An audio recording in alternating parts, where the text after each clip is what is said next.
One of the great debates of our time is about how much of your money should be spent by the state and how much you should keep to spend on your family. Let us never forget this fundamental truth. The state has no source of money other than the money people earn themselves. If the state wishes to spend more, it can do so only by borrowing your savings or by taxing you more. And it's no good thinking that someone else will pay. That someone else is you. There is no such thing as public money. There is only taxpayers' money.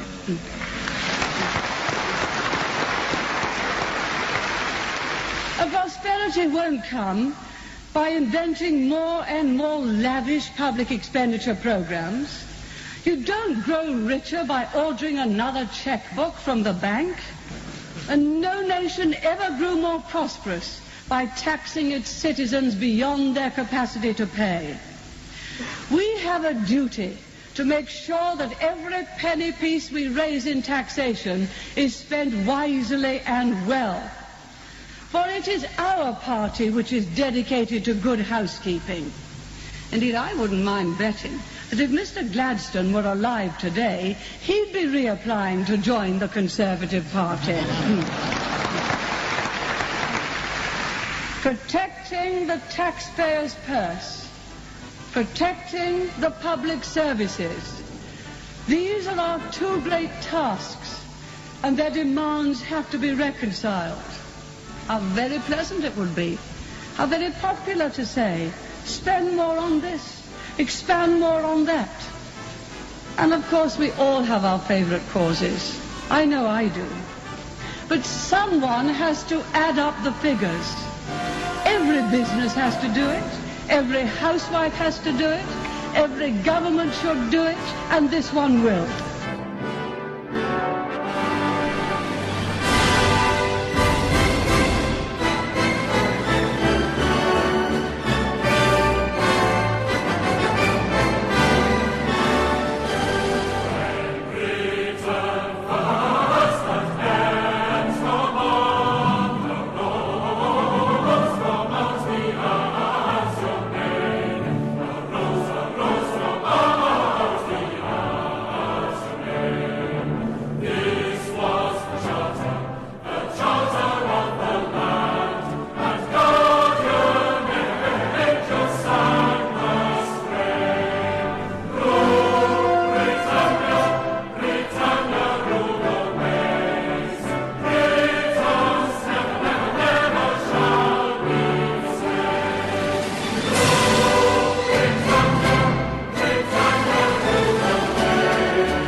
It's time for Fully Threaded Radio.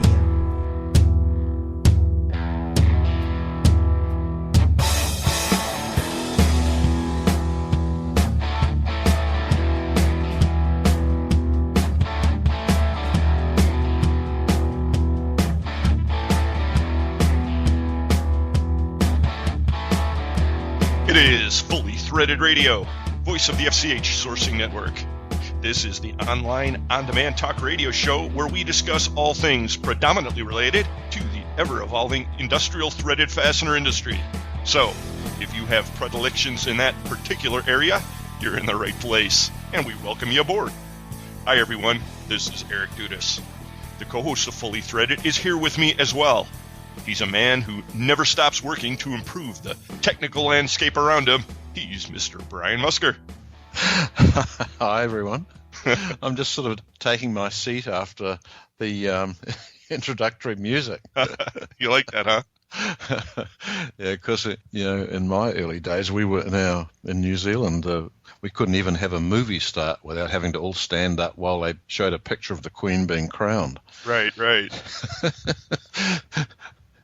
Well, it's a little bit of sad circumstances that we play that piece today. We'll talk about that a little bit later in the show, but it is a very dramatic, moving piece of music, that's for sure. Western civilization at its height. And speaking of empires, did you see the traveling salesman? He mentioned Fully Threaded in his latest blog post, Bri. Did you see that? I did. Another nascent publishing empire. I was a little bit concerned, though, that Tom Buddenbone thought that the seed capital of $100 would just about accomplish it. Right. On the other hand, we haven't really had any better offers lately, so, That's true. Count your blessings. Hey everyone, this is episode 62 of Fully Threaded Radio, and we're publishing on April 11th, 2013. We're glad to have you aboard. Our featured segment today is a discussion with none other than the industry blogger Traveling Salesman, along with the inimitable Rich Cavoto of Metric and Multi-Standard Components. After a few heavy episodes, we felt like we needed a good old-fashioned Fastener bull session, and that's exactly what you'll hear during the discussion today.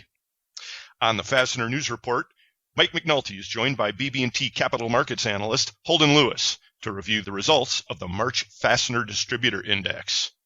And it's earnings reporting season, so Mike and Holden will share their thoughts about that as well. And to get things started, we'll be speaking with well-known industry instructor and consultant Carmen Vertullo about the big news that's been coming out of the infamous Bay Bridge lately. What's the cause of the reported bolt failures? How serious is the problem? Carm is just the person to comment on that story, and we have him just ahead. The title sponsor of Fully Threaded Radio is Stelfast. For service you deserve and people you trust, it's Stelfast. Also sponsoring the show today, Trinity Hardware Headquarters, Fastenal, Volt Industrial Plastics, and Fastener Technology International Magazine. Bri, we pack a lot into each and every show, and that's because of all of our fine sponsors. Right, and we couldn't do without you all, so thank you. That's true. And next episode, we'll be announcing a new sponsor. We're finalizing the details on that, and I think this is going to be a very, very good one, so something to look forward to, folks. And we look forward to returning right after these messages.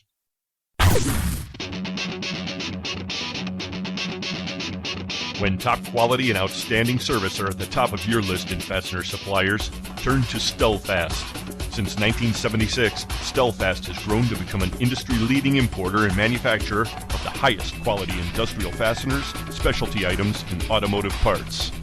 Our array of facilities across North America and in Asia, along with full quality control labs and ISO 9001-2008 certifications, ensure the highest quality parts, and at Stelfast, they're delivered with undisputed service excellence. We're family-run and dedicated to your success. Our customers have come to depend on the expertise of our staff and the quality of our products. We also offer a wide range of secondary services to meet some of the toughest requirements you might have. Contact Stelfast today through our website at www.stelfast.com and put us to work for you. Stelfast.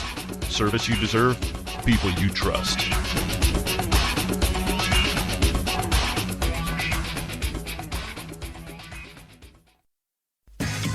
FastenersClearinghouse.com.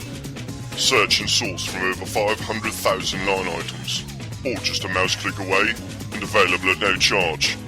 When the need arises, you won't find a better place to locate hard-to-find fastener inventory. It's where you need to be. This is Joe Truckee of Cal Fasteners, and Fasteners Clearinghouse works for us. This is Robert Wanzer, and Fasteners Clearinghouse works for American Imperial. This is Andy Pell from ScrewCrew.com, and FCH works for the fastener industry.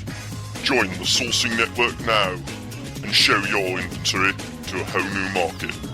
Turn slow movers into cash. List up to 10,000 line items. Show them to distributors only or to the world. FastenersClearinghouse.com. It's where you need to be.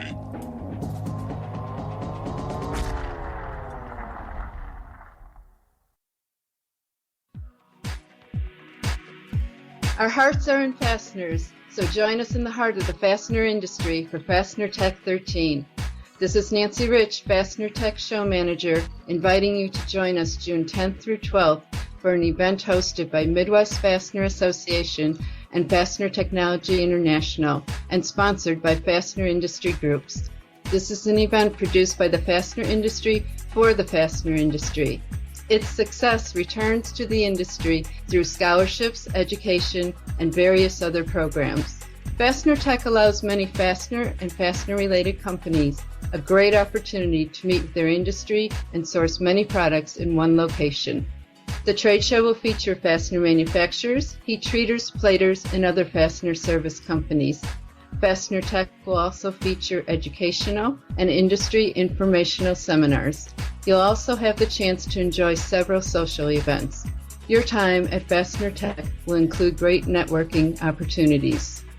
Fastener Tech 13 will be held at the Donald E. Stevens Convention Center in Rosemont, Illinois. Be part of an event bringing American industry together.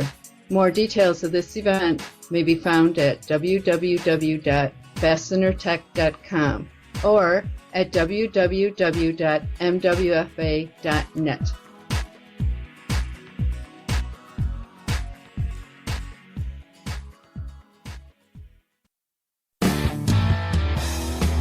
This is Rick from Fastener Specialties Manufacturing in West Palm Beach, Florida, and you are listening to Fully Threaded Radio.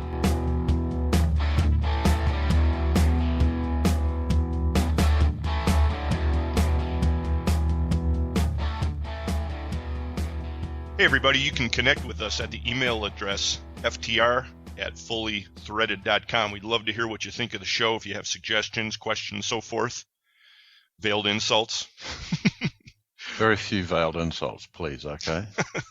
Yeah, Brian's a little sensitive on that. Yeah, right. And only congratulatory emails, please. We're also out there on Twitter under the handle Fully Threaded. And please check out our Facebook page for Fully Threaded Radio. We like to put supporting links out there. You can communicate with us that way as well if you're a Facebooker. And one way or another, we look forward to hearing from you. We're the people who bring you the FCH Sourcing Network. That's at www.fastenersclearinghouse.com. That's our main fandango. And we have lots going on, and we'll keep you apprised of that on the show and elsewhere. But we want to take a moment right now to let you know that if you plan on updating your inventory, if you're an FCH member and you list with us, get on the network as soon as you can. Get your updated listings with us. We're going to be doing a little bit of traveling towards the end of the month, and we're going to take this opportunity to do some significant upgrades to our server environment. Yes. So what this means is that uploads put in after, I guess, mid next week will show a little bit of a delay. They'll be processed, but just not with our usual speed, okay? And we are planning a lot of infrastructure changes, okay? And we've got some good things happening, but sometimes you just have to look back at the basics, and server performance is going to improve. The volume of our users, fortunately, we have a good reason for this. It's because the network is expanding, and more of you continue to use it, and for that we thank you. Again, that's at www.fastenersclearinghouse.com. I hope you're all out there using it whenever the need comes up to find a part. Flip side of that, if you need a place to market your stuff, if you're looking at some oddballs and some dusty stuff, or if you just need a place to develop new clients, this is the network for you. Right. And, we have gone through a few upgrades in the past. Most of them have been seamless to all the people using FCH, but we're now heading really towards the 1 million line mark, and we do need to add a little bit of more leg room into the system to go over 1 million lines. Not quite sure what party we're going to have there next. I haven't quite decided that one. Sounds like Jack's in the background having a party over there right now. UPS must have just shown up, Bri. Yes. Brian, unless you've been living under a rock lately, you can't avoid all this talk of the New World Order. It's underneath everything that seems to be going on in the headlines these days. And, I think it's eerily related to the whole fundamental transformation thing too, I think. But now it's come to the fastener industry. I got an email here today from ChinaFastener.com, and they're holding something they're calling the Global Fastener Industry CEO Summit. You take a look at this? Yes, I did. Okay. I'm not sure if, except in China, that the headquarters of the entire CEO system of fastener industry should be in Shanghai, but still. Well, this is happening on June 20th through the 22nd, I believe, in connection with the Shanghai Fastener Show. And the stated mission of this event is to establish a new order for global fastener industry. And I don't know, it's something I wish I could get out there. We're going to have to talk to some of our friends and see if anybody's going out there. I wonder if Lucas is going to hit this thing. Yeah, I wonder if the new order, does it include the People's Liberation Army headquarters control, I wonder, just like it is with hacking. Doesn't say anything about that. It says, okay. Let's see, CEOs, presidents from global fastener industry associations, and chief editors or presidents from international fastener media are all welcome. Okay. Priced right. It's 1,200 RMB or $200 US. Oh, okay. You know, they got some concurrent activities going on, and I think the Vegas management people could possibly take a few pages out of their book. They've got an event here called Fastener in Human History. Okay. Would it be fasteners in human history? Well, you got to overlook that. You know, I can't begrudge anybody a few little grammar issues here and there because, you know, I think they do a lot better job with English than I would with Chinese. But I think it's just very, very interesting that their mindset is to present a session like this, which I don't think I've ever seen anything quite like this at a fastener event stateside. Well, one of these years we're going to make it over there for this. I mean, it really does sound fascinating. Here, let me read the description of the session. It's aiming to promote global fastener industry communication and development. The CEO Summit provide a highest platform for global fastener experts to share their successful experience and enhance business relationships, focusing on the theme of establishing new order for global fastener industry. We try to explore the world of fasteners industry trends, impacts, and responsive information industry. Well, I mean, the reality is that China is, you know, one of the major manufacturers of fasteners. So it's good that they are trying to get involved a little deeper in some aspects of this. I wonder if they're going to have a huge mountain of free donuts at this thing like they did at the opening of the Vegas show a couple of years ago. You remember that? I do. Not that I availed myself of them, but... I forget now. Have you been over to China? I never have. Nope. No, the closest I got was Hong Kong. So there is someplace you haven't been. Well, there you have it, folks. The 2013 Global Fastener Industry CEO Summit, the goal of which is to establish a new fastener world order. You just can't escape it. It's all around us, folks. Yeah, you know, Bright, there's another subject that keeps coming up over and over. You just can't miss it in this industry, and that's the subject of embrittlement.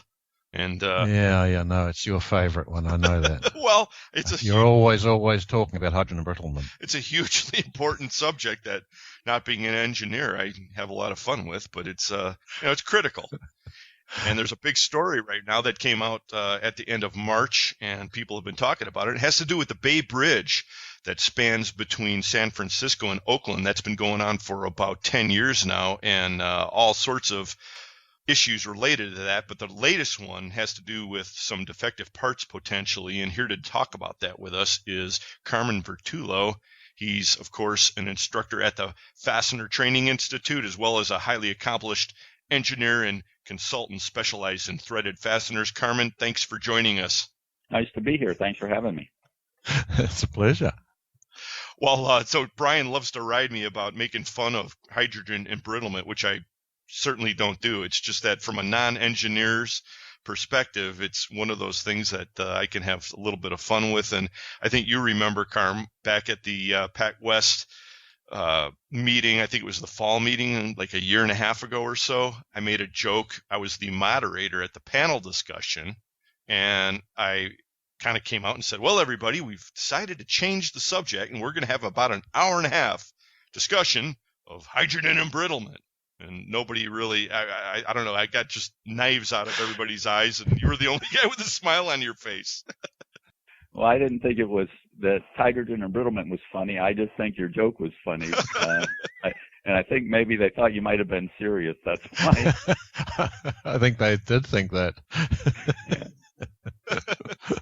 Well, it is a hugely important issue, and this is a very somber subject too, or potentially. But now, before we get to that, you've been involved at the Fastener Training Institute as recently as last week with a big certified fastener specialist program. And what was that all about? How'd that go, Carm? Well, that went great. We trained 20 people to be certified fastener specialists. I had help from Joe Greenslade, who everyone knows, and Salim Brahimi, who everyone knows. We had Martin Schatz there from Schatz Instruments, who make very sophisticated torque tension equipment. We had Lawrence Klaus, who is an associate of Joe Greenslade's. And we even had a skidmore tester there. We skidmored some tension control bolts. It was a lot of fun. We had a lot of hands-on with instrumentation. Toured a test lab. We toured Atlas Test Labs. We went to R&D Fasteners. And we went to ND Industries and saw some patch pellet stuff. So it was a full week, and we had a lot of good training, a lot of good learning. Wow, so you got a whole pack of really keen people with their certification badges now.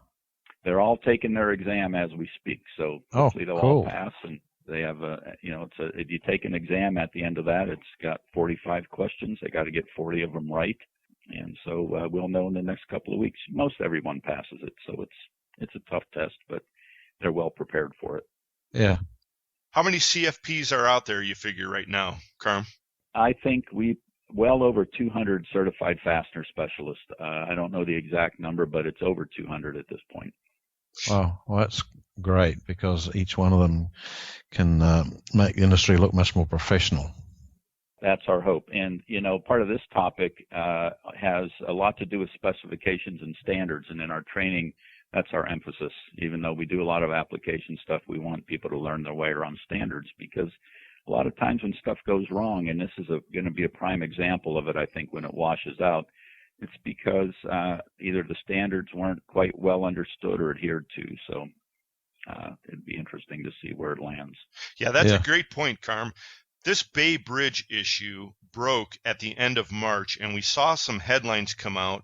There are a few hundred of these very, very large diameter, very large in length bolts that have gone in, or possibly you can redefine that commodity. But the point is, these are large parts that are in this bridge, and they have been determined to be bad, or at least a significant number of them have been.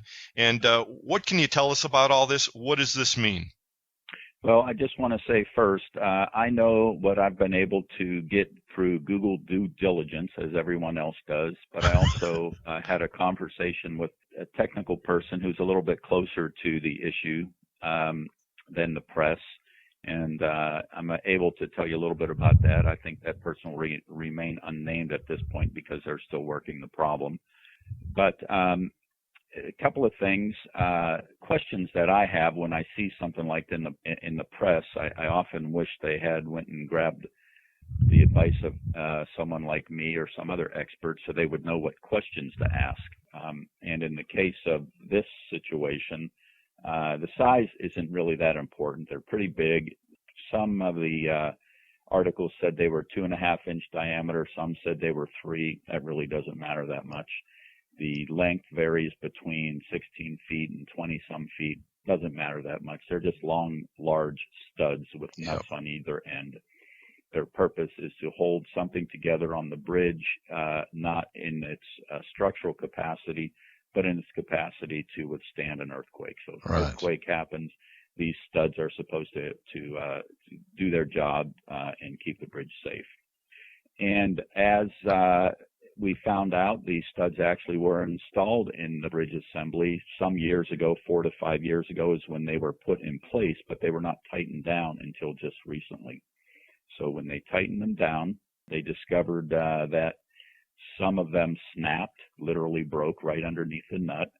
As I learned from the person close to the situation, in fact, it was a delayed failure. That means that they did not break as soon as they tightened them down. It was some period of time after that, not much, which, by the way, is a classic hydrogen embrittlement symptom. Delayed failure is what you want to be asking about. And as I also discovered, which is not in the press just says hydrogen found in these bolts. Well, you can't really do a practical, what would be considered chemical analysis for hydrogen in this kind of a situation. So it's not like they put it in a spectrometer and found hydrogen.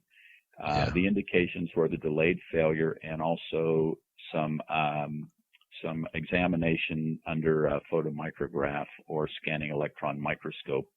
I don't know exactly what they did, but those are the indications that we look at, and we can say this is classic hydrogen embrittlement failure.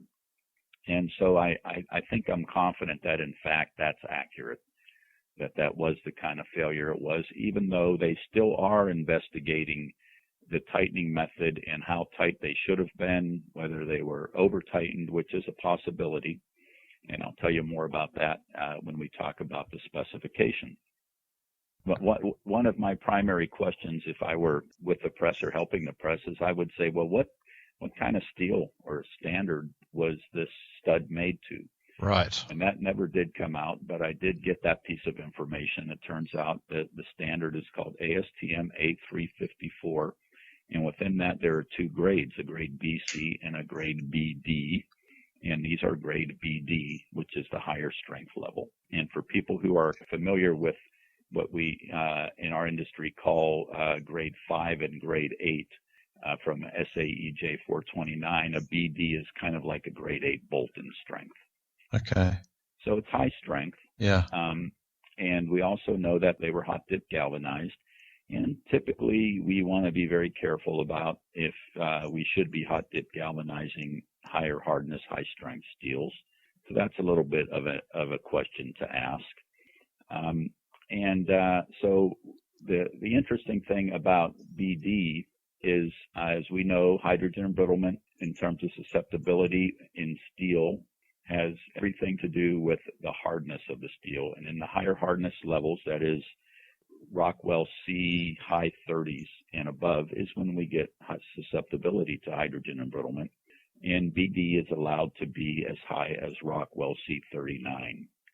Oh. But it can be as low in these diameters as Rockwell C31. So it's a pretty wide range. And in terms of chemistry, it's not very specific. There are a lot of different steels that this particular grade can be made from, as long as it meets the hardness and tensile requirements.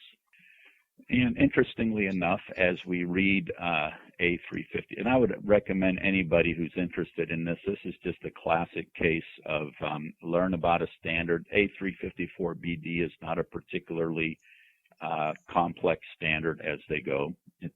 A354 is just a few pages, and if you look at it, it seems to indicate that in the higher strength materials, the BD, they're not expecting you to be tightening this down into its highest tensile strength areas. In other words, if you're going to tighten this material down and put a large amount of stress on it, getting close to what would be its yield strength, you want to do that with great care because it is susceptible to hydrogen embrittlement. Well, that all makes a lot of sense, I think. And people who are of your caliber and of your inclination, and Brian, you probably fall into this category, you all get that. Guys like me, we just wonder, this whole thing was spec'd out. It's a multi-billion-dollar project that's been going on for 10 years. How do you get a part like this into a bridge without knowing all that beforehand? That's a really good question. And somebody, either the bridge designer, builder, sometimes an architect, somebody has to decide what the steel on this particular fastener is going to be. And if they were to, let's say, be aware that there was a susceptibility issue, they might be able to say, yeah, we want A354BD, but we want you to keep the hardness, let's say, lower than Rockwell 35 or 36. Yeah. And especially in the case of a large diameter piece of steel like this, you're not going to get uniform hardness from the core to the surface. It's going to be softer in the core than it is at the surface. And it turns out that these parts were tested for hardness before they went in. Some of them actually did exceed the hardness at the surface, but it was determined that they could be used anyway. Now, whether or not that was a bad decision to make at the time when they were installed, that will remain to be seen. Right. Even if they were hard at the surface, A354 is not a very, should I say, dialed-in standard. It's got a lot of wiggle room in it. And typically, if you're going to be testing these studs for hardness, you could slice a piece off of the end, sort of look at it like at the end of the stud, and you could take your hardness readings at a location not on the surface, and you could have perfectly good hardness readings in the core or near the surface, and then the surface could be in excess of hardness. The standard itself doesn't say exactly where to take these hardness readings. They refer to another standard, which is ASTM F606, which is a testing standard, and that tells you how to do it there. Yeah, well, at this point, it's beginning to sound like the Affordable Care Act, which I, of course, have never had the ability to read either. But I got to ask you this. Hey, Hank, just back up for just 1 second. I want to tell you this. Make your point. Standards can be difficult, but I would not ever want to compare any of our lovely fastener standards to anything close to the Affordable Care Act. I have to just refute that. I'm sorry. Right. Well, but the issue we even though I am more familiar with one than the other, but you're going to be very familiar with one of them soon. But it's also, to be fair, I mean, everyone's mentioning who was the company that supplied the fasteners, but the reality is that there's a lot of bad press that can come out of this, and there's a lot of investigation has to take place yet before, and there's going to be a lot of finger pointing too, because everyone's going to be trying to look for someone to blame. This is very preliminary to have an opinion, and I have not seen any laboratory testing results or anything, but from what I have seen so far, I would be of the opinion that this product met the specification that it was ordered to. Yeah, this is what the view of mine too. I think it's more of a did we spec the right part in than it is was the right part manufactured. Yeah. So, yeah.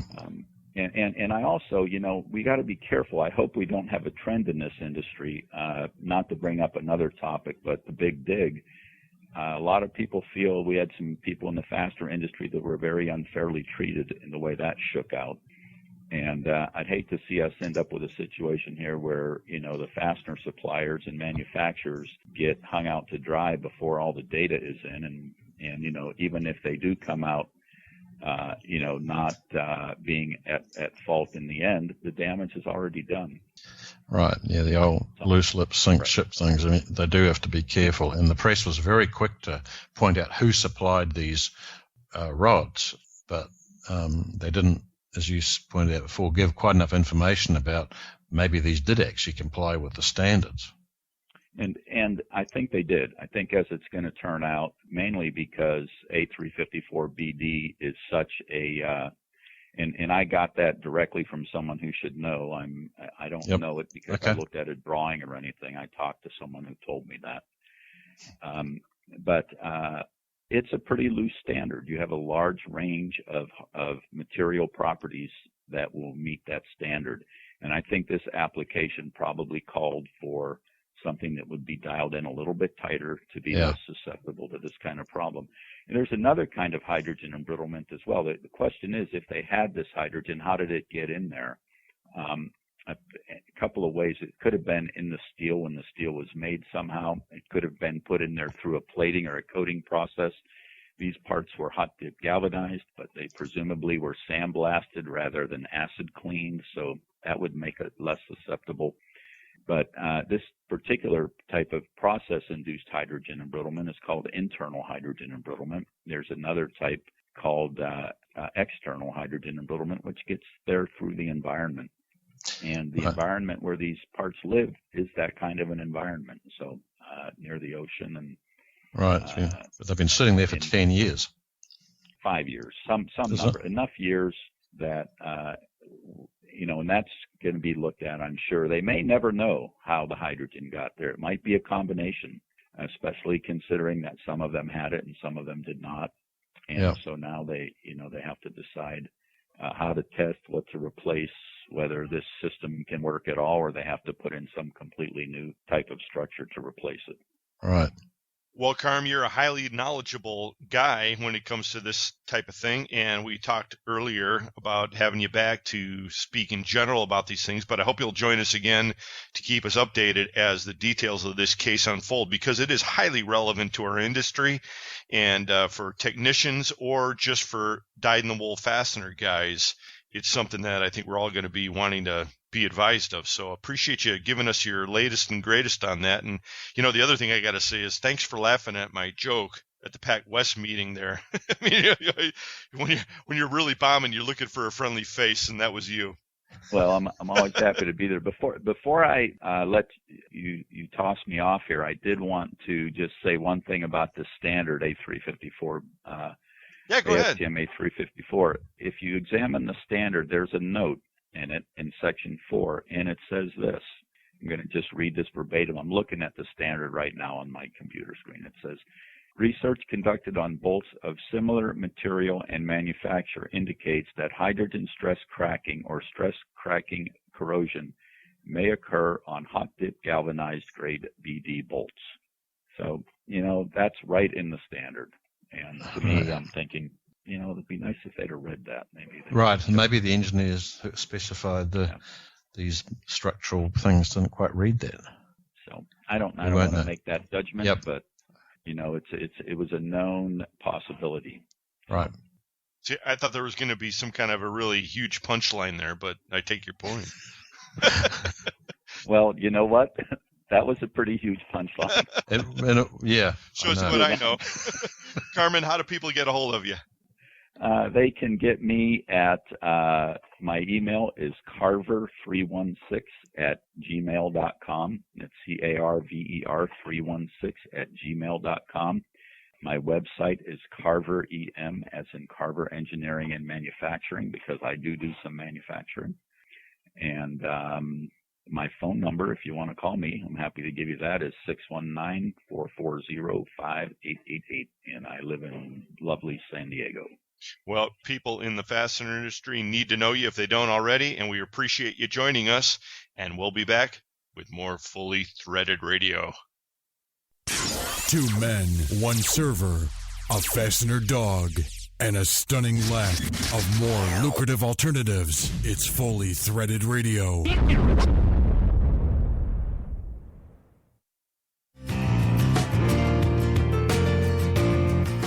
Looking for package fasteners of all kinds?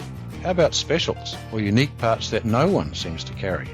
At Trinity Hardware Headquarters, we believe in parts done right, and our new catalogue is available online at trinityhardwarehq.com, featuring over 30,000 different types of fasteners available in package quantities, product kits, and assortments, including hundreds of hard-to-find parts as well as the most popular inch and metric sizes. Trinity Hardware Headquarters has locations throughout the Midwest and South, and over 400,000 square feet of warehouse space with 18 million pounds of fasteners ready to fill your requirements. Our featured products include number 3 and number 7 head plough bolts, grade 5 and grade 8 carriage bolts, hook bolts, tap bolts, and nuts and washers of all kinds, plus much more. Visit our website at www.trinityhardwarehq.com or give Trinity Hardware Headquarters a call at 888-232-1010. Trinity Hardware Headquarters, for parts done right. Hi everyone, it's Brian Musker. If you're listening to Fully Threaded, then you're no doubt aware of the FCH sourcing network found at fastenersclearinghouse.com. You've probably also heard about our legendary scrubber software that makes listing your inventory on FCH a snap. But have you heard about the new FCH SmartLink interface?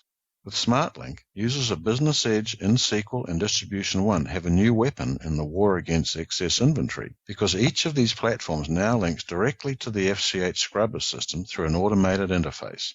The best part is that this new tool is available at no additional charge to FCH members who use Business Edge, InSQL, or Distribution One. With SmartLink, you can keep your inventory listings up to date with the click of a button, so it's a win-win for all FCH users. The new FCH FastLink interface is really big news, and we'll be thrilled to have your company using it. Business Edge, InSQL, and Distribution One users should contact their software provider for details, or just call me, Brian Musker. You can reach me through the FCH website at www.fastenersclearinghouse.com. That's fasteners with an S, and the S is for scrubber.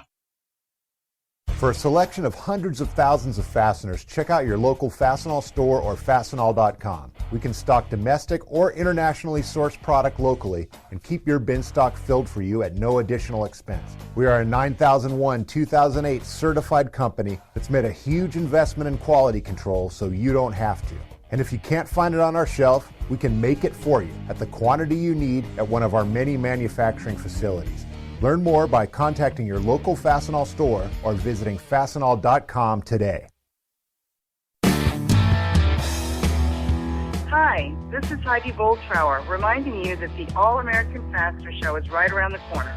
Let's meet in the middle in Kansas City, Missouri, May 8th through the 9th.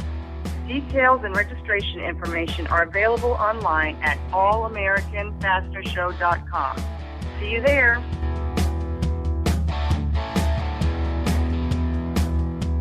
Brian and Eric, back doing this funky fastener thing we do so well.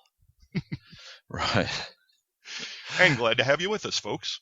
Yeah, and hope that when a little more time has passed, we'll be able to sit down and find out really what did happen from Carmen. He can give us a full analysis of this. Well, it's widely available out there in the news reports, Bri. He did a good job of keeping everybody's name out of it. But, I think it's okay to mention that the name that's being tossed around out there right now is Dyson as the manufacturer of those bolts or those rods. And, it's important to point out that all of the evidence is not in. There is a lot to this story that people don't know. And, I've been hearing a lot of people that have been throwing this around. And I think it's just best to kind of reserve judgment for right now. Right, because there's a lot has to come out yet, but particularly who manufactured the steel for them and all sorts of things. And maybe everyone did it right and it was spec'd wrong, okay?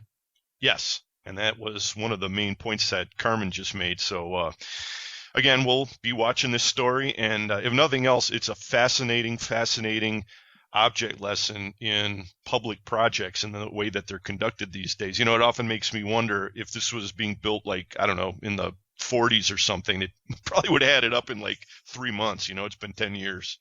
Right. Yeah. But in the real sense, this is what engineering students love to hit on. This is engineering, practical engineering at its best. How do you study? You learn it by the failures. Engineering's a practical thing. It's not a science. So things have to fail to. It's like some of the great cathedrals fell down. That's how they knew how to stabilize them. That's right. And then lawyers need to sue them severely. Right, but they didn't have lawyers in those days. That's how they could keep building. I wonder how much longer the progress of humanity would have taken if they had lawyers suing their asses off every step of the way. Yeah, we'd still be in caves, I think. Yeah. Well, I received a note here turning the subject from our good friend and roller derby maven Rebecca Day, she of Exact Industries. Oh, yeah? Yes, Exact has moved, and they changed their name as well. The new name is Exact Fastener and Supply, which I really like because I think it's important to have your name in what you do, or in other words, what you do in your name. Okay.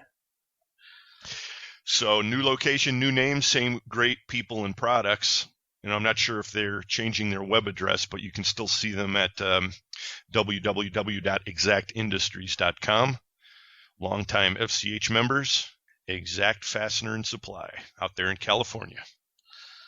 We'll make sure all their details are updated right. The sponsor of the Fastener News Report today is Volt Industrial Plastics and Fastener Technology International. The other sponsors on today's episode of Fully Threaded Radio are Stelfast, Fastenal, and Trinity Hardware Headquarters. And we couldn't do it without all of you folks, so we appreciate you listening today. And here is Mike McNulty. Thanks, Eric and Brian. This is Mike McNulty from Fastener Technology International Magazine, bringing you the Fastener News Report, which is sponsored today by Volt Industrial Plastics, makers of the world's finest plastic fasteners. Well, I am all settled in the new and improved home of Fastener Technology International, which also doubles as the Fastener News Report studio. I've got a nice view of northern Ohio out my window, but I also have 15 years of back issues of Fastener Technology International at my fingertips, as well as multiple access links to digital information to help me stay focused on the fastener industry. Now here is today's Fastener News Report. In today's top story, we're going to get the March 2013 results of the Fastener Distributor Index Survey, also known as FDI. Also in today's report, we have some newsmaker headlines from the New England Fastener Distributors Association, the Birmingham Fastener Group, Trimass, Lehman's, Wolfram Specialized Fasteners, the Elgin Fastener Group, and Vegas Fastener Manufacturing. We also have a back page report on work. We will get to all of that and the Fastener Distributor Index results for March right after this. Volt Industrial Plastics is the source for all your high-quality plastic fastener needs, and customer service is their number one priority. With almost 1 million fasteners in stock and same-day shipping on stock items, Volt Industrial Plastics carries inventory so you don't have to. Volt manufactures everything in-house from over 125 different materials, and they're proud to say 100% of their products are American-made. And of course, custom tooling and in-house bagging is available. Contact Volt online at www.voltplastics.com. Volt Industrial Plastics, makers of the world's finest plastic fasteners.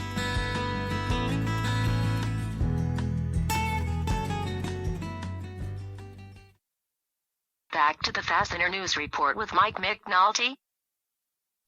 In March, the Fastener Distributor Index, also known as FDI, rebounded nicely to a solid showing of 52.8, which is good if not spectacular.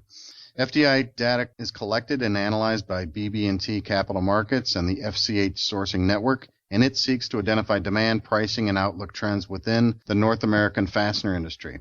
To get the inside story on the March return to stability, we talked to Holden Lewis of BB&T Capital Markets. Hi, Holden. Thanks for joining us on the Fastener News Report. Hey, Mike. As always, glad to do it. Doing this today from Manhattan on just a gorgeous spring day. So our listeners in Colorado, it will get better. Well, it sounds good. And I hate to say here we go again, but it seems like the FDI is coming back, bouncing up and down, and it's settling into maybe some kind of an up and down pattern. What do you think is happening out there? Well, hopefully it won't settle into an up-and-down pattern. I think that for those who listened to the last couple of months, I think that we found them to be somewhat curious, perhaps not being so surprised by the run-up in January, but certainly being surprised by the ramp down in February. I think what's interesting about the March result is, first, it really does exhibit a fair degree of stability. The 52 plus type reading, that's pretty consistent, I think, with steady growth. But I think the way to look at March, and again, any given month can always be somewhat volatile, but I think the way to look at March is to really look at it in the context of the full quarter. And when you average out the results, the full quarter comes out at 52.8. And so, when I think about this result, I think about, over the course of the quarter, it seems like demand is better. As we would have expected, I think, that level is better than what we saw in the fourth quarter as a whole, where it came in below 50. And in fact, I think that the reading for the full quarter is actually the best reading we've seen since the second quarter of 2012. And so what I think the reading tells you is that there's been some volatility of late around expectations, what people are seeing, et cetera. But taken as a whole, taking the big picture, what it suggests is that relative to where we came from in the latter half of 2012, we sort of returned to perhaps a, still slow, but perhaps steady rate of growth. And I think that that's what it tells us. And for listeners, I think having come off a relatively volatile period where at least cosmetically people had a lot of concerns about stuff not particularly related to fastener business, I think it should be somewhat comforting that as those things have slipped behind, we've sort of gotten back into kind of a slow growth type of pattern. And I'll tell you, just talking to companies as I do, it seems to make sense. I think they're talking about some, about sort of growth being a little better. But mostly what seems to have fallen out, and this comes through the outlook statement, is that mostly people seem less concerned that the bottom is going to fall out. And, that is the contrast. Last quarter, we got, it was sluggish numbers, but really the concern was that the bottom would fall out. And I think that piece is what's kind of come out. And we've seen that through the quarter as well as in March. So you mentioned steady and sluggish growth. And, I was looking at the GDP numbers, in the fourth quarter last year, we revised down to 0.4%. And I think all of 2012 averaged 1.7%. And I know you also look at the PMI and how that relates. I mean, are you seeing any tie-ins with general economic indicators or the PMI broad indicator?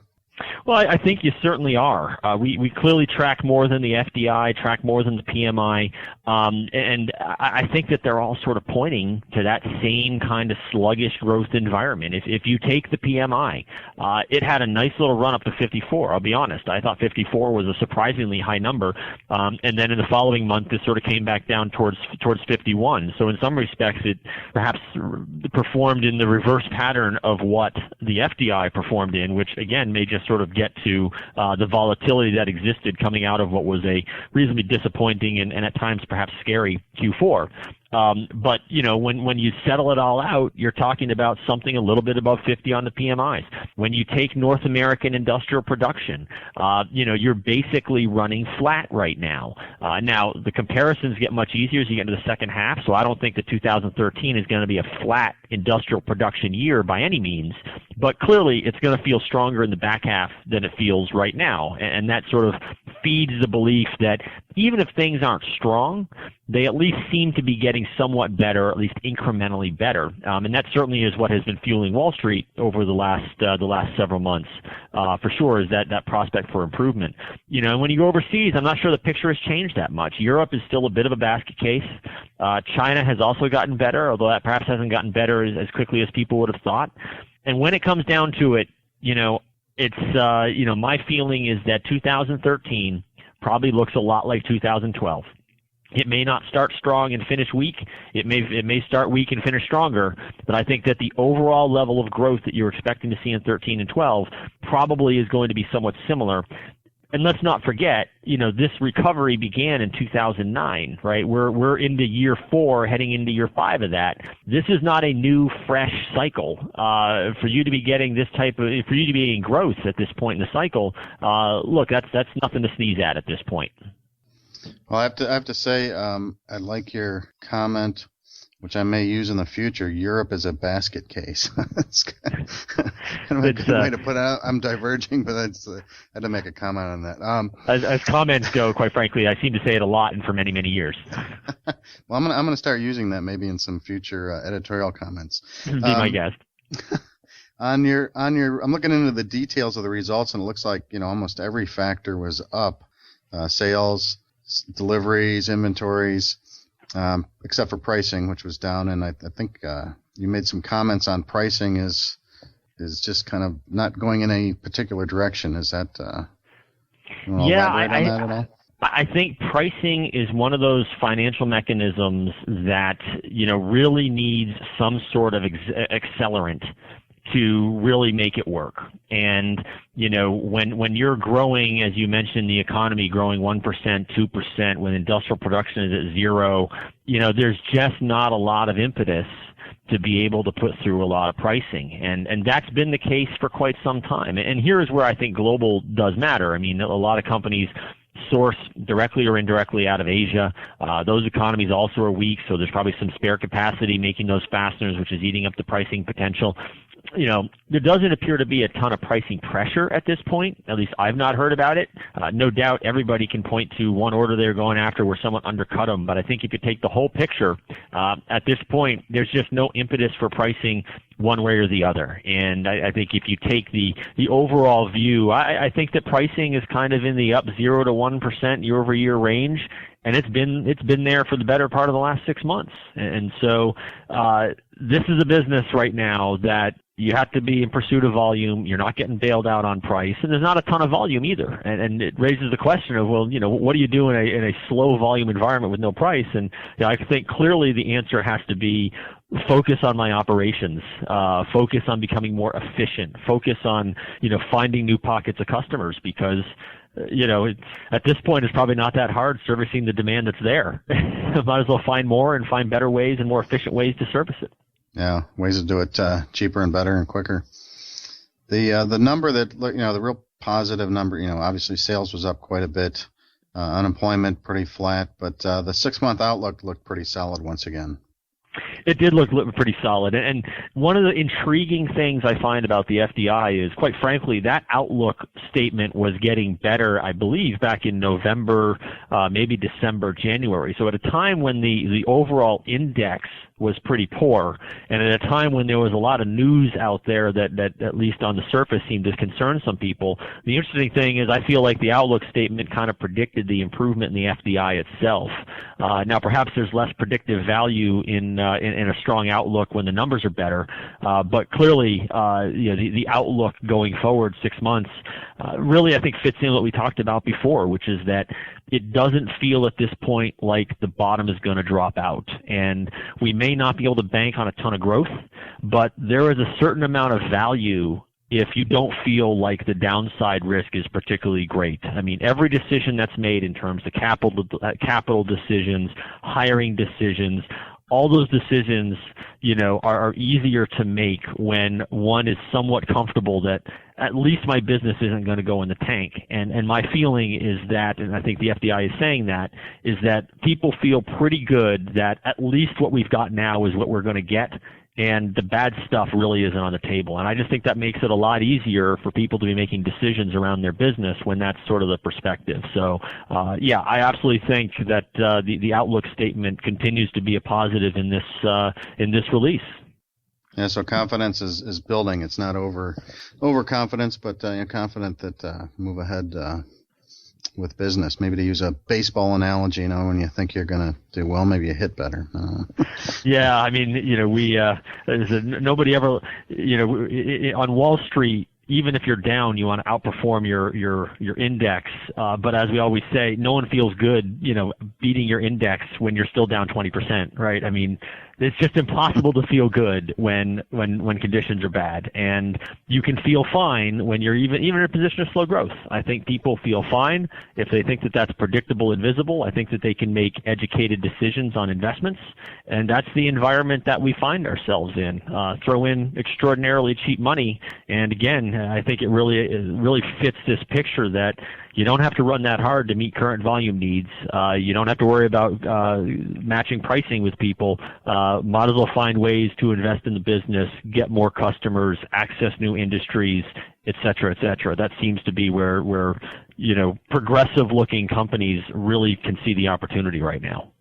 Very good. Now, we're recording this on the day before Fastenal releases their financial numbers, but this is going to be aired the day after they release their financial numbers. Are you interested in making a prediction on what they're going to say? I suppose it's what I make a living doing, right?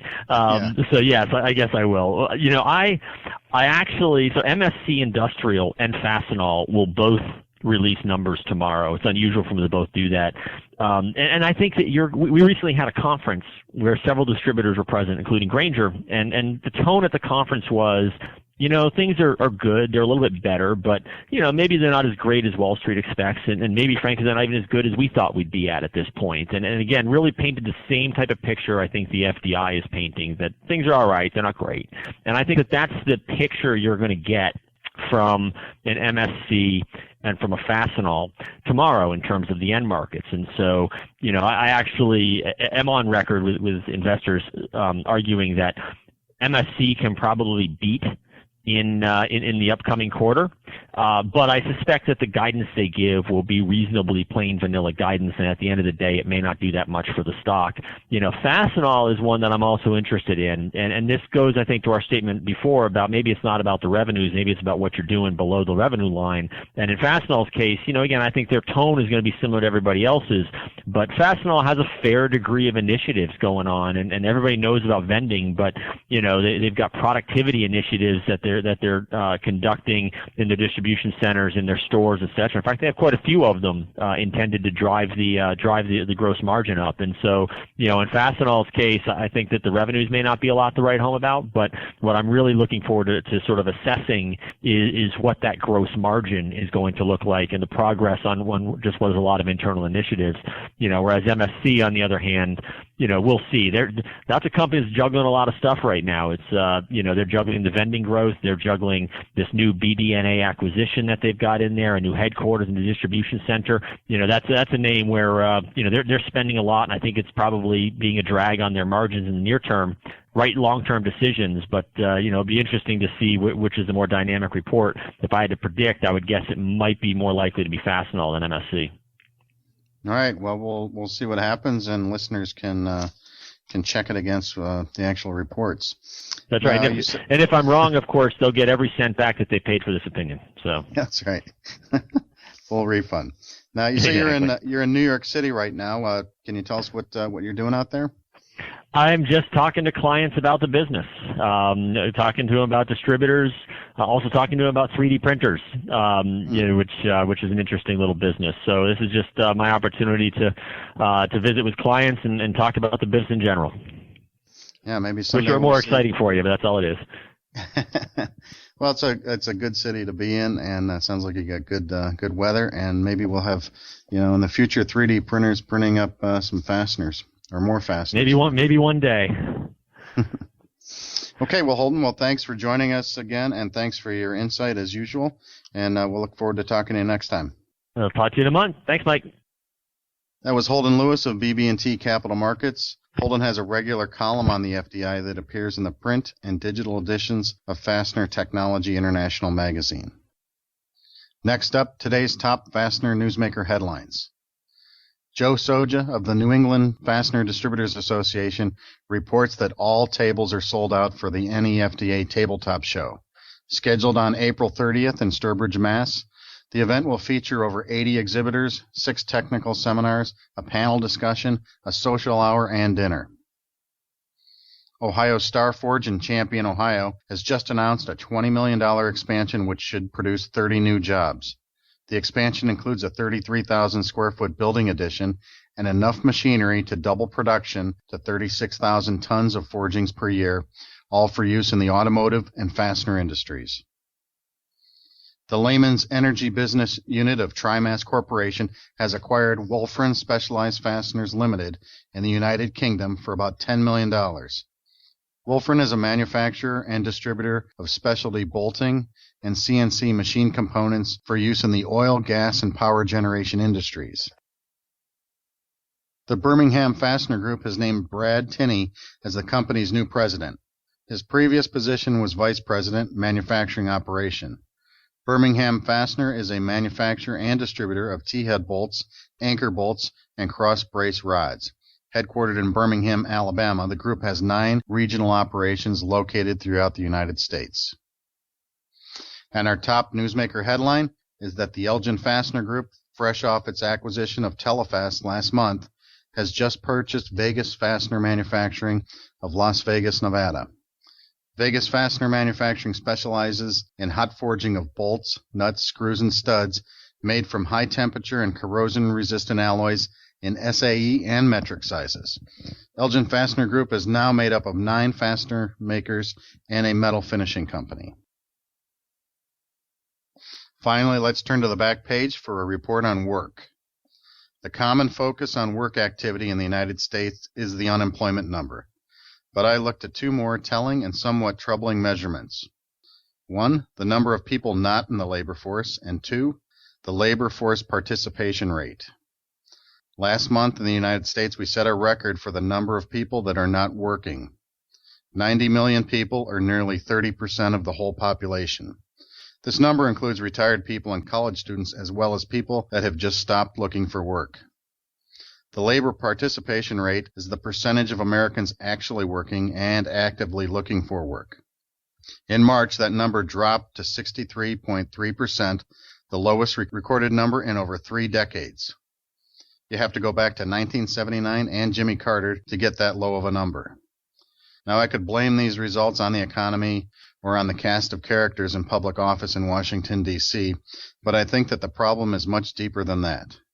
In the last Fastener News Report, IFI Chairman Steve Paddock told us that a big challenge for fastener makers today is finding good workers to fill open jobs. This statement, coupled with the poor labor force numbers, tells me that we have a culture problem about work. In particular, I think that we are developing a selfish culture that does not value hard work or service. Instead, it seems to me that people are focused more on relaxing, working less, going on multiple vacations, getting stuff for little or no effort, being entertained constantly, and retiring early. If we're not careful, we will all end up in Holden Lewis's European basket case, or just like stagnant Japan, where I heard they are now selling more diapers for adults than for babies. This has been Mike McNulty of Fastener Technology International, bringing you the Fastener News Report. Remember to send your news, pictures, comments, corrections, or complaints to me at mcnulty@fastenertech.com.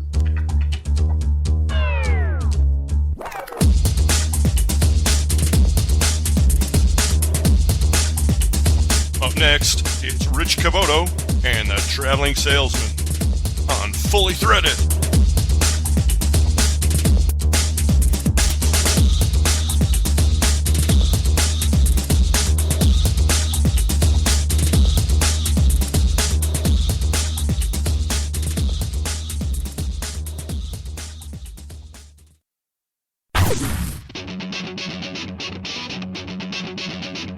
When top quality and outstanding service are at the top of your list in fastener suppliers, turn to Stelfast.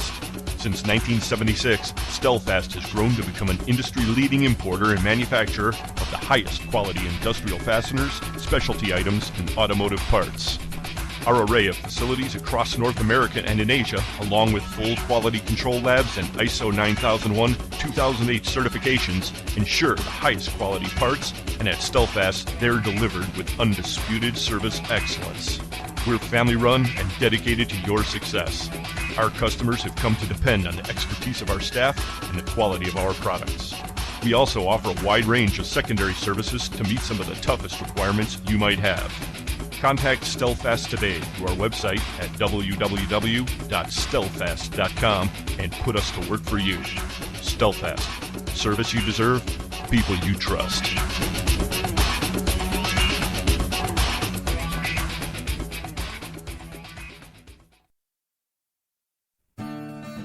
Hey, Fastener people.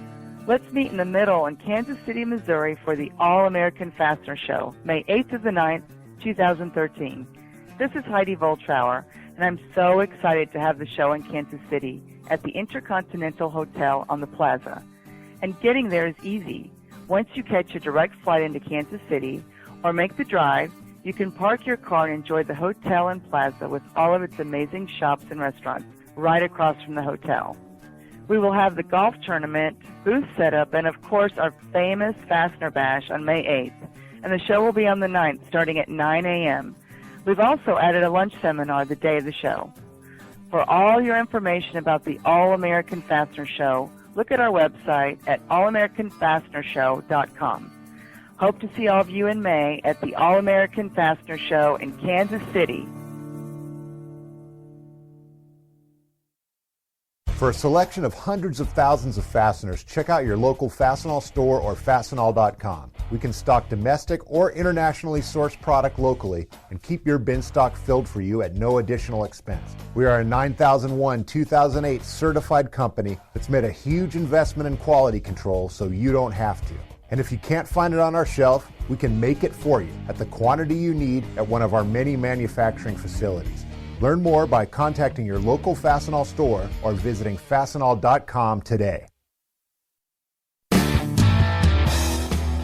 Hello from your friends at KDS Imports, where you can count on knowledgeable, dependable service. Please visit us at www.kdsimports.com. You are listening to Fully Threaded Radio.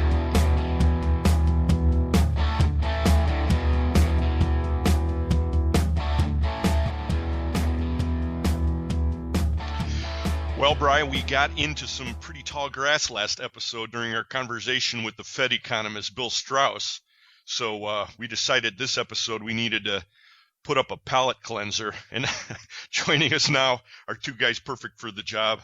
They are from Metric and Multi-Standard, Rich Cavoto, and industry blogger, Traveling Salesman. Hey, guys. Hey, Eric. How you doing? Hey, Brian. Hey, welcome, palate cleaners. Hey, gentlemen. How are you? I don't know if I'd like to be introduced that way. I'm not sure I do either, but it's okay. Been worse. Okay. Well, I don't know if you guys got a chance to check out that last episode with the economist. I thought it was really interesting, and we did get some good feedback on it, but it was a little, it was not to everybody's taste. I am the first to acknowledge that. Well, I was at the event for the Midwest Fastener Association where he did speak. And he was very good. He did definitely talk a lot during the show, but he was very good, very sharp guy. So very interesting. Well, he knows his stuff because remember Eric and I were at that same do, and he spoke for like an hour or something without referring to any of his notes. No. And he just went on his PowerPoint and explained everything. He is driven by numbers, so. We found an amazing speech. I'm glad that Midwest Fastener Association put that on, and I'm glad we picked him up. But we're forward-looking here at Fully Threaded Radio, and that was last episode. And now we're just going to get down to a good old-fashioned Fastener Gab Fest. Geez, when was it we had you guys on last time? I think it was right after the Vegas show when the Traveling Salesman and I gave our 2 cents worth, so to speak. I think the Traveling Salesman left a lot of his cents money-wise out in Vegas, but we talked about the show and the events after the show, during the show. It was a good format. It was fun. Yeah, that was the last time I recall, too. Sounds like there's a little road noise in the background. Are we catching you out there on the road, TS? You are. I'm actually traveling on the Pennsylvania Turnpike as we speak, and the rain is falling in the background a little bit, so hopefully it doesn't turn into hail and interrupt your taping of this episode. But so, it is what it is, and we're traveling. So the Traveling Salesman is acting as a traveling salesman. I do that sometimes. Good. We were just talking with Mike McNulty and Holden Lewis about the FDI, which came in at 52.8 this time. How did you measure that up against what you saw this last month, Rich? Well, I thought it was a little bit higher than being in the Chicago area, talking to a few of the Fastener people around here. It definitely seemed like the January, February were good, strong months. Definitely we saw a little bit of a slowdown in March there. Picked up a little bit here in April, but didn't think I'd see it bounce that high. But hey, that's a positive sign, and hopefully that'll hit Metric and Multi within the next few weeks. We can claim a little bit better numbers than we had for that last month. I found, similar to what Rich just said, I was a little surprised that it was that high. Things aren't bad, but a lot of people, I just left a call within the last half hour where the gentleman said there were 3 days last week where he thought the phones were busted because nothing was coming, and then the next 2 days he was just overloaded. So it comes in spurts. And I was listening to radio, and someone used the expression, it felt like they were running in place. And I thought that was a good way to describe what I'm seeing out there, because it's not that people aren't active, but sometimes it seems like they're doing okay, and the next week maybe not so good. So the fact that the FDI went up, I'm glad to see that, but I would have expected it to be pretty level, to be quite honest, based on what I've been seeing. Right. Well, I went and analyzed because I equate our drill downs and check them back against it because it's sort of a relatively good indicator, and I thought that the number would have been lower, but our drill downs were quite high, and it goes with the drill downs, but not necessarily the sentiment. Well, the jury's still out. We're going to be continuing to gather data on that, and hopefully by the end of this year we have a little bit of a pattern that we can tie things back to. Now, we'll be talking a little bit about some of the events. We're going to have Holden Lewis in Chicago in June to give us even more detail on that. But interesting. Thanks for sharing your thoughts on that. Now, TS, I was reading your most recent blog entry. That's over at your site at fastenerblog.net. And you're talking a little bit about acquisitions. As you're out and about, do you hear people grumbling and rumbling about that? I mean, we've had quite a flurry this year. You're absolutely right. There's been a flurry. It seems about every week or every other week, another company is, merging or being acquired, and seems that it's both on the distributor side and now more lately on the supplier side. The Elgin Group, or Elgin Fastener Group, picked up Telefast and Vegas Fastener, and those were both announced within, I think, 3 weeks of each other. Puts their number at about 9 manufacturing facilities, related to the fastener industry. And there's been a lot of activity at the distributor end too. And I get industrial distribution, I think it is, that sends me emails, regularly. Every time I open that up, somebody's bought somebody else. And sometimes I know the names of the companies, and other times I don't. But clearly, there's a lot of mergers going on. Now, I know a lot of people read your blog, and they send you information, and you got any bombs you can share with us? Anything that's about the drop? Absolutely not. I'm not going near that with a 10-foot pole. Thank you. Is your attorney sitting right next to you there?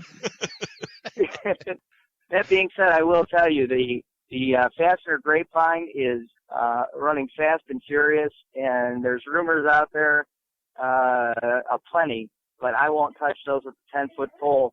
But I suspect some of them, there's activity going on that we don't know about, and I'm sure we'll be surprised by more and more announcements in the upcoming months. I would think the industry is going to look different by Vegas, but it already does look different from it did last time Rich and I talked about Vegas. So nothing would surprise me right about now. Yeah. Yeah, we had our Midwest Fastener board meeting last night, and there was a couple of rumors, and they were definitely some bombs. So I'm going to jump in the TI's boat, where I'm not going to go out on the limb and say any of the ones I heard, but they would be pretty significant if they were true. So time will tell. Well, that doesn't make for very good Fastener Talk radio, but I guess I respect your choices there. We're going to have to blog it on. We're going to have to read it first on his blog.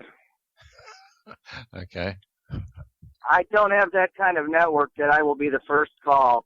Although I think it's a mistake for them not to call me first off, but it just doesn't seem to happen that way. And the other thing that's interesting this day and age is Twitter for seeing instantaneous news. The magazines can't get it out fast enough, and some of these you read on Twitter, oddly enough. So I don't know if I'll beat Twitter or not, but it will be interesting to see what's coming.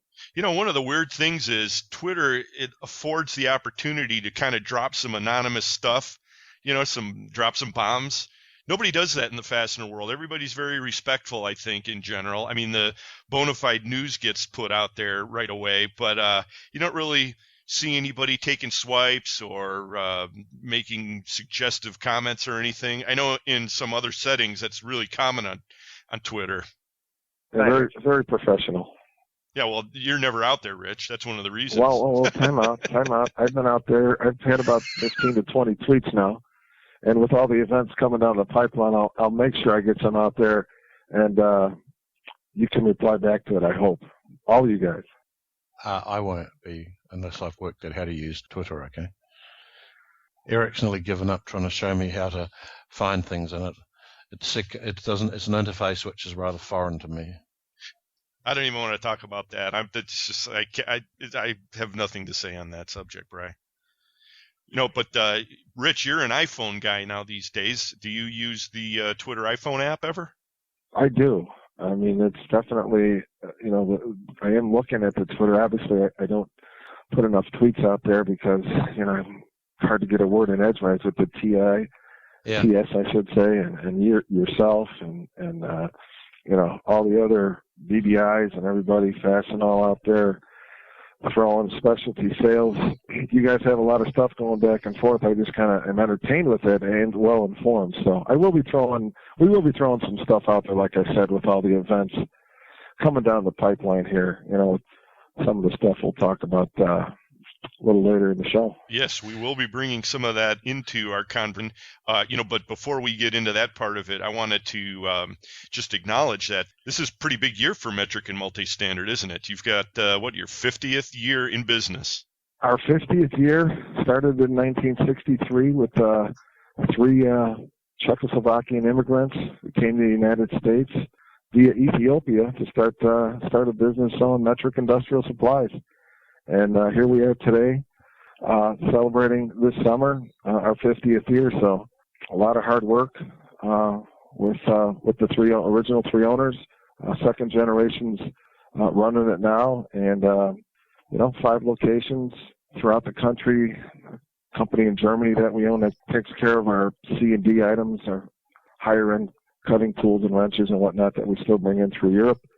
And looking forward, we'll definitely get some stuff out in publications, just kind of acknowledging that, and appreciate it. Yeah, well, congratulations all. But you have to expand on this. Czechoslovakia and then to Ethiopia. What's the rub on that? Well, you'd probably have to look in our catalog to get the original owners' names, and they actually worked for the government, the Czechoslovakian government, before it was overthrown, and basically escaped through Ethiopia to get here to the United States. It's an interesting story. Oh yeah, very interesting. They worked for, one of them was a pilot, one was an engineer, I think for the Army, and the other one was a salesperson. So this was in the time of Dubček, was it, when the Russians went into Czechoslovakia? Yeah. Yeah. Yeah. They saw the writing on the wall and got out. Oh. What a story. Yeah, and then they got the Fastener Industry and they never got out. Then they started basically out of the back seats of their, one of the trunks of their car in their garages, and never got out. You know the feeling, right? Yeah, I think I started the same time. Yeah, that reduces to a story that we've heard a lot of times. Well, Rich, as well as being a head honcho over there at Metric and Multi, or one of them, you're also just a heartbeat away from the presidency of the MWFA. So you got a lot going on. I am a heartbeat away. There's definitely a lot of activity coming up in the next few months here. We have our joint meeting with the North Coast Fastener Association and the NFDA at the Newport Plant Tour, April 25th. We're going to tie it in with a little dinner and check out one of the auto museums out there at Newport. In June, obviously, we have Fastener Tech, June 10th through the 12th. A lot of activities going to be starting on that Monday through Wednesday. We're going to have a little the bash afterwards, and then rumor has it the traveling salesman is going to try and tie something into an event like he did in Vegas, where the coalition of Fastener people will meet. I think not sure where TI said we were going to meet. I think it was Toby Keith's, which is right across the street from the convention center. Nice new big country bar establishment. So looking forward to that. And then, of course, June 27th, we have our 61st annual golf outing at the Eaglewood Resort and Spa. Same course as last year. Looking forward to getting out there again with everybody and teeing it up. Should be a nice little format. A couple other events I know that we're going to. We're going to the North Coast Fastener Association Distributor Social on May 2nd in Cleveland area. I think it's in Independence, Ohio. The president is set up, and I heard it's a great event, so I'm actually going to go there this year myself. Have you ever been to that event, TS? I've been there every time they've had it. And I know that you're going to be back there as the moderator of panel discussion. That's right. So looking forward to that, too. Yeah, I'm looking forward to that. I've heard it was a good event, and I think someone said there's at least 100+ people already signed up for it, so that should be a good time. The other event that I know Metric and Multi is going to be doing is we're going to be doing the All American Show in Kansas City this year, which is in May, I think 8th and 9th in Kansas City. I think it's basically a one-day show on the 9th, but they have some events, welcome reception on Wednesday, a little golf outing. So looking forward to checking that out this year. Along with all the other activities that all the other Fastener Industry, Fastener Coalition, Fastener associations are doing. I think, matter of fact, next week we're heading down to the Southeast Fastener to do their little spring convention. I'm looking forward to that also. Wow. Do you have time to actually sell things? There's a lot of selling going on at these events, Brian. As a matter of fact, I think are you guys going to Kansas City? Yes, I am. Are you driving? I'm not gonna. I was gonna drive, and I was talked out of it, and I'm flying instead. We'll have to touch base after this. Maybe we can kind of jump there together or something. Figure it out. Yeah. Now, Rich, conspicuously absent in your description of these events is any mention of glow golf. I mean, last year that was all the rage in the fastener industry. Now this year, what happened?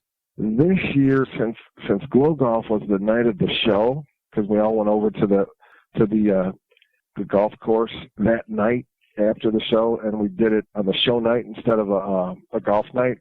We really can't fit it in unless we stayed at the course or at the course the day before. So it just didn't work out this year to do it.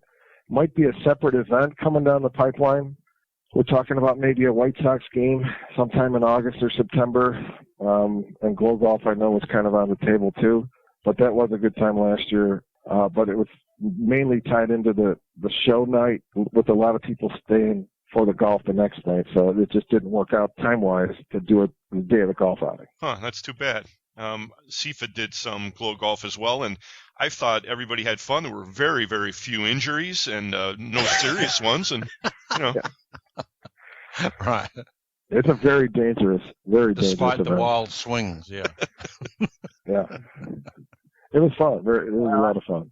I have to add that I respect Rich totally that he's helping to plan the event around a White Sox game, because I know he is a true White Sox fan and not a Cubs fan at all. So true to his heritage and his team, it would be appropriate that he'd have a White Sox event and not a Cubs event. So I applaud Rich for being a good fan of a team.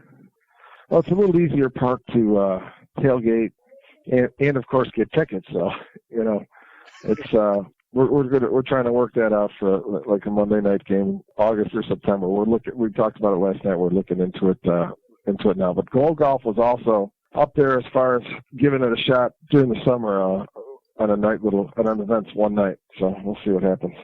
Now, last time we connected, Rich, we were having some cocktails here in the FCH campus vicinity, and you were showing us some pictures on your iPhone of these screws that you got in your arm, and they were kind of hindering your golf playing. Is that all kind of healed up? Are you ready to swing your clubs?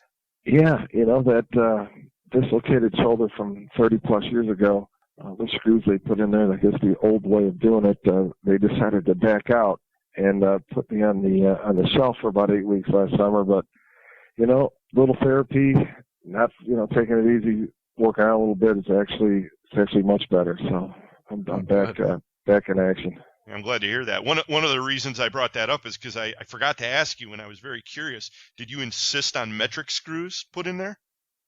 Well, back in the day, it was still my college career when it happened. So I'm not sure. It actually looked like a thread forming screw. I'll have to email you the photo again so you can maybe try and analyze it a little closer. Oh dear.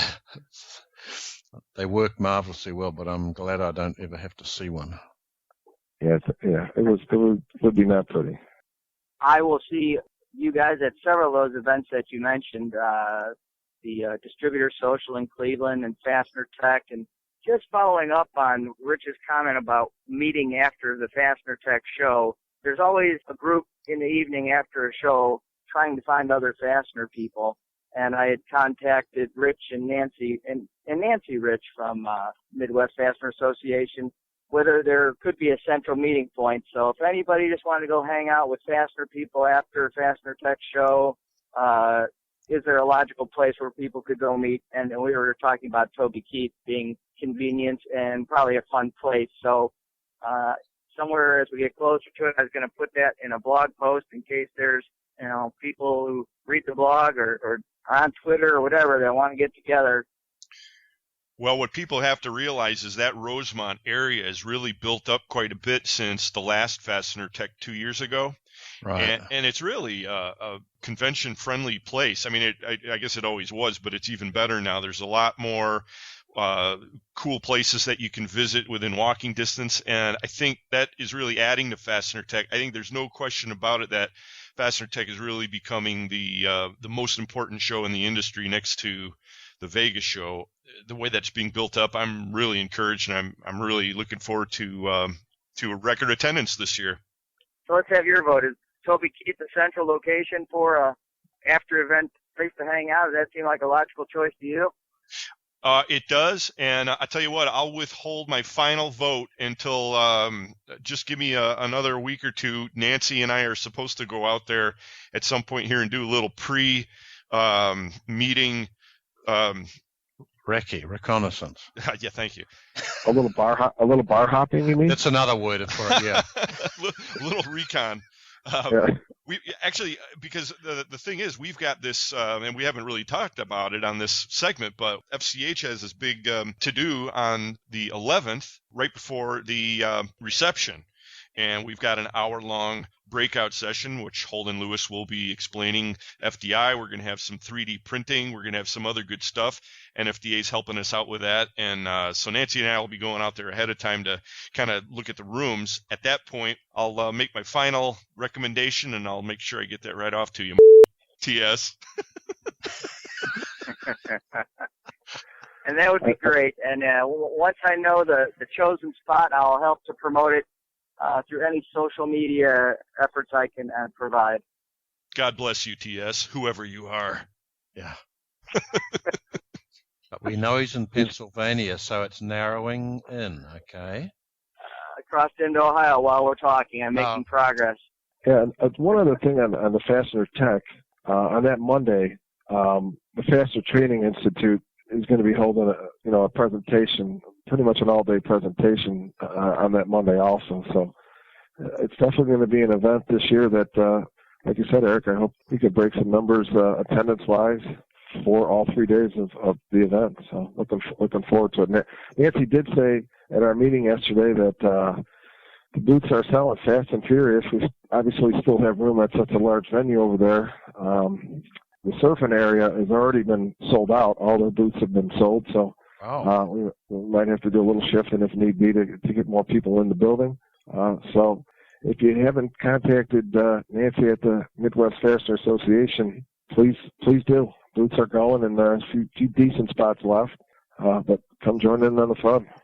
Surfin, of course, is the Surface Finishers. The show this year is co-located with that organization as well, so it's really like two shows for the price of one. Exactly. And people can get information about this at the Midwest Fastener Association website, which is www.mwfa.net. Well, guys, this is a hell of a lot more fun than talking to the Fed. He was way more serious, I'm anything. sure. Actually, I had a question, to me it's relevant for a company that's turning 50, and talking to two salesmen here, and I wanted to ask you how and which applications you actually use on your iPhones. Which ones, how invaluable are they, and which applications do you use to actually help you in an ordinary daily selling situation? Well, obviously, I do look at Twitter a couple times a day here. There is a lot of Fastener people up on here now. I mean, they're tweeting, anywhere from events that they're doing or NCAA pools that they were holding, all the way to, friends and family that I look at on here. And the global, Fastener Global News, Fastener News Desk. I mean, there's just a ton of people out here tweeting. So that's definitely one I use. I do a lot of LinkedIn also. A lot of LinkedIn coming through my phone. Probably LinkedIn with just people who in the association who just kind of look at other people's contacts in the industry and then link in with them. There's probably 25 groups I belong to on LinkedIn. Probably get 25 to 35 emails a week from those groups. We actually get inquiries. We've actually gotten an order off of LinkedIn. Guys looking for a metric part. Huh. Obviously, I have all the newspapers on there, but work-wise, Twitter, LinkedIn, obviously my email's on here.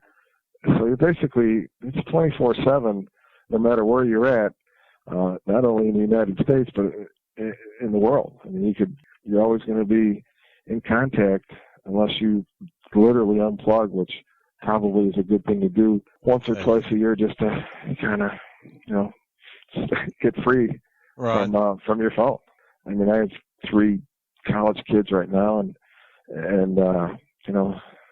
you barely talk to them without them looking at their phone. You just basically have to put the rule in effect. Right. Put your phone down at the dinner table, please.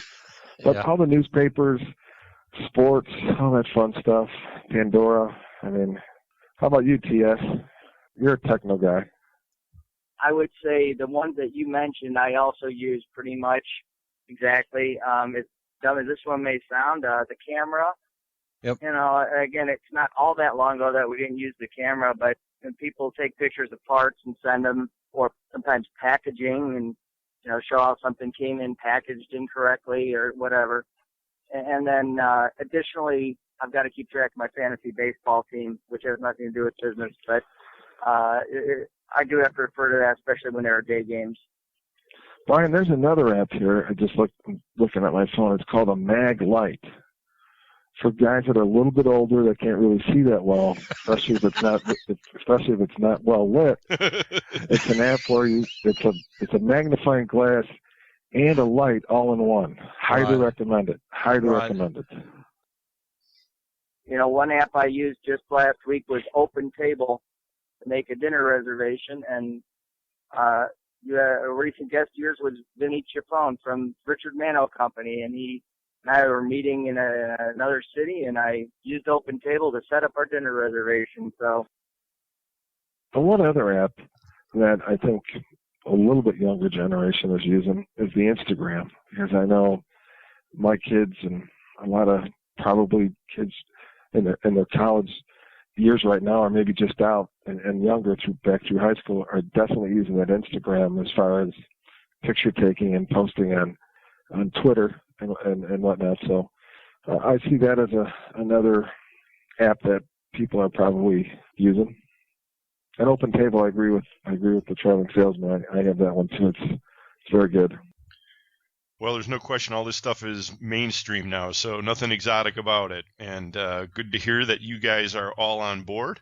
Brian and I, of course, documented our extensive use of our iPhones during our recent trip up to Wisconsin. And, man, just invaluable tools. Well, guys, speaking of navigation, TS, you're probably on your way to your next destination. Rich, you got to do some selling. People can get a hold of you, of course, through your website, which is metricmcc.com. MWFA.net's where we can pick up info on all these events that you mentioned. And TS, your blog is at fastenerblog.net. Keep up the good work over there, okay? I'll be glad to. Good. Thanks, Eric. Thanks, Brian. TS, always good to talk to you, and one of these days you might come out. Yeah, so to speak. Right. If you should drove around Ohio, you'd find them somewhere at the moment, okay? We could actually do that. I'd have to go to a Cleveland Indian White Sox game to dig him up. All right. That sounds like a date in the making. Thanks, guys. Appreciate it, Eric. That's all right. Thanks a lot.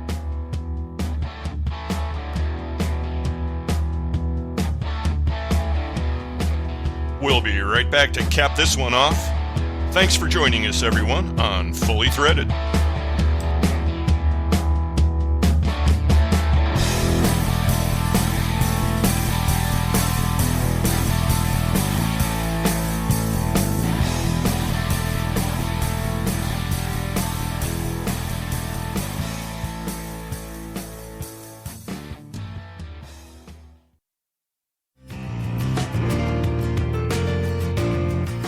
Looking for package fasteners of all kinds? How about specials or unique parts that no one seems to carry? At Trinity Hardware Headquarters, we believe in parts done right, and our new catalogue is available online at trinityhardwarehq.com. featuring over 30,000 different types of fasteners available in packaged quantities, product kits, and assortments, including hundreds of hard-to-find parts as well as the most popular inch and metric sizes. Trinity Hardware Headquarters has locations throughout the Midwest and South, and over 400,000 square feet of warehouse space with 18 million pounds of fasteners ready to fill your requirements. Our featured products include number 3 and number 7 head plough bolts, grade 5 and grade 8 carriage bolts, hook bolts, tap bolts, and nuts and washers of all kinds, plus much more. Visit our website at www.trinityhardwarehq.com or give Trinity Hardware Headquarters a call at 888-232-1010. Trinity Hardware Headquarters, for parts done right.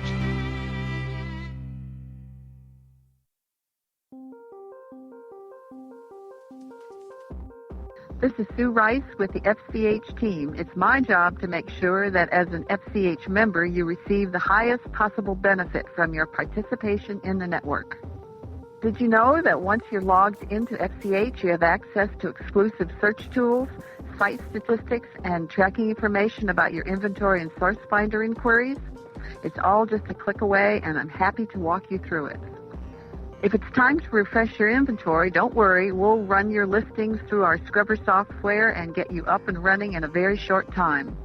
If you can attach a spreadsheet to an email, you can list inventory on FCH.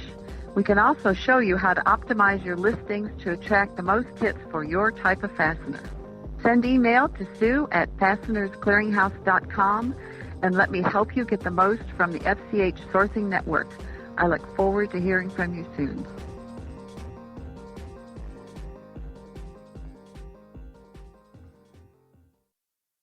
Hi, this is Hugh Hewitt for the Injured Marine Semper Fi Fund, www.semperfifund.org. Over the past 7 years, twice a year, the wonderful people who operate the Semper Fi Fund and many amazing Marines who have been the beneficiaries of the charities that have supported the Semper Fi Fund, including many thousands of individual donors, have come into my radio studio to tell their amazing stories of serving their country, of being wounded, and how the Semper Fi Fund has helped them make that transition back to recovery. Unfortunately, Bethesda and Walter Reed are full again. More and more men and women are coming back from the war injured, sometimes awfully so. We need the Semper Fi Fund to be there for these Marines and those soldiers, sailors, and airmen who served alongside of them. Please consider a gift to the Semper Fi Fund. Very low overhead, extraordinary capacity to get money where it needs to get in a hurry, and great management, including some of the senior Marines who've ever served under the flag. When you're looking for something to do that will make an impact, please check out the Semper Fi Fund. That's www.semperfifund.org, www.semperfifund.org. Fastener Talk Radio. It's like feng shui for the fastener industry. Brian and Eric. Fully Threaded Radio.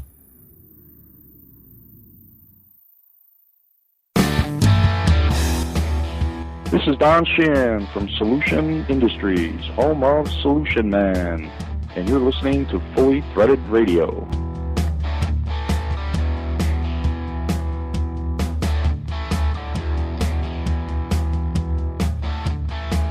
Brian and Eric, defenders of truth, justice, and the fastener way of life, back with you. And iPhones. That's right. I think all fully threaded listeners know that one pretty well. It was funny you talking about the different apps that Rich and TS use. Actually, I would have thought they would have some kind of specialized apps that they use, but really it's just kind of the run-of-the-mill stuff, but I think they use them pretty well. Yes, I was a little surprised. I would have thought they would have used a few more of the productivity apps, but in the end, a phone's a phone, okay?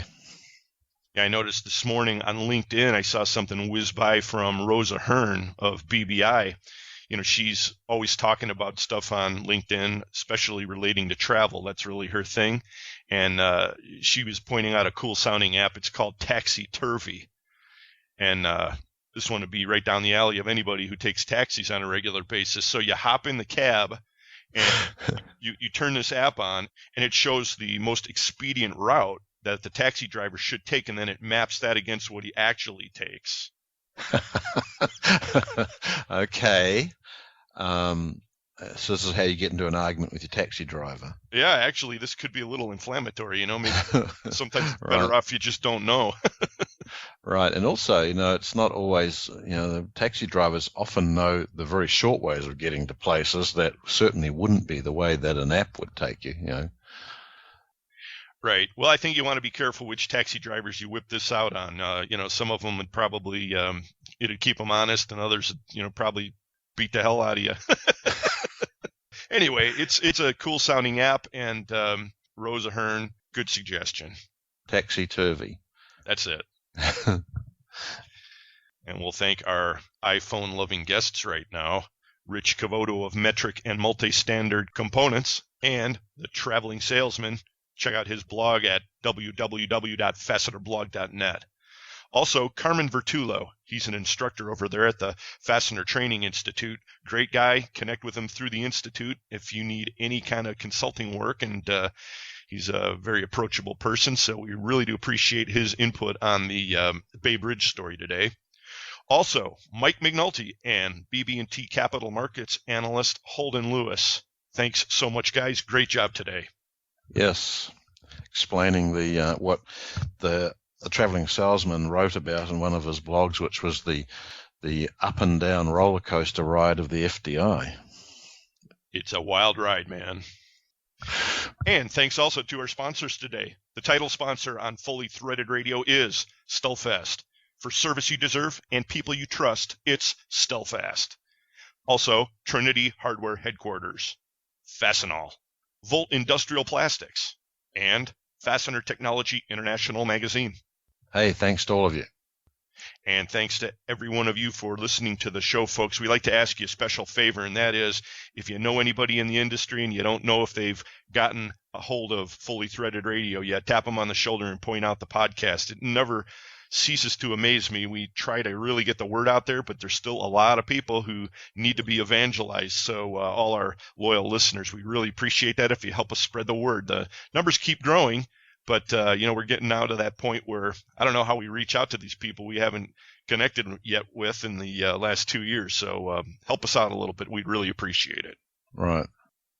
Reach out to us, folks, at the email address ftr@fullythreaded.com. Check out our Facebook page for Fully Threaded Radio, or see us on Twitter under the handle Fully Threaded. We look forward to communicating with you any of those ways.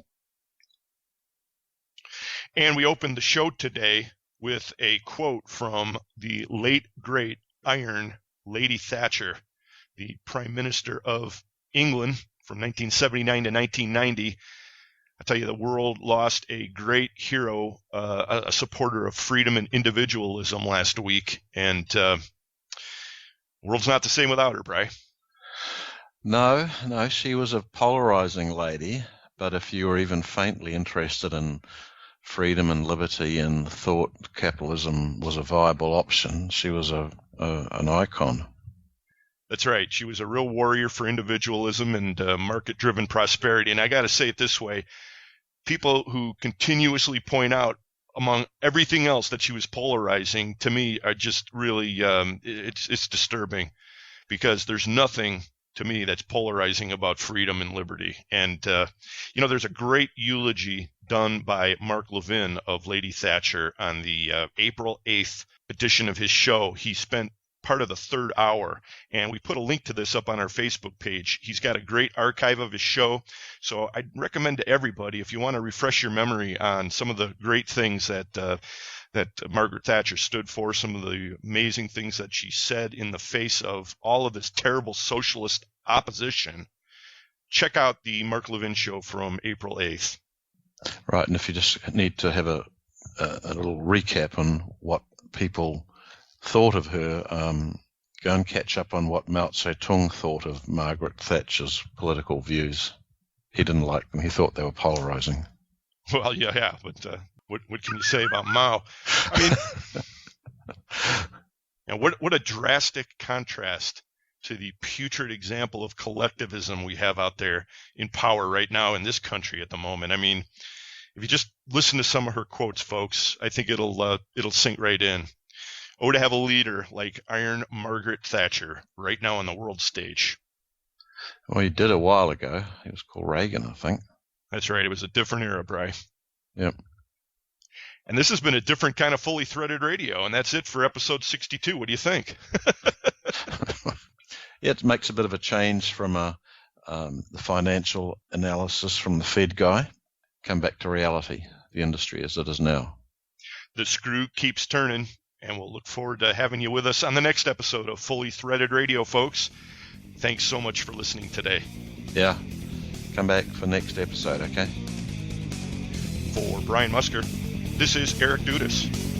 Get out there and sell some screws, everybody, and we'll talk to you next time.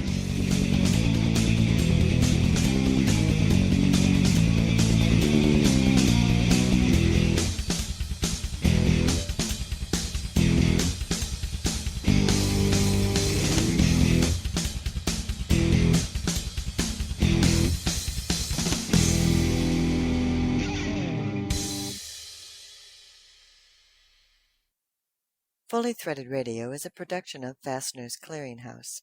Music provided by Audionautics.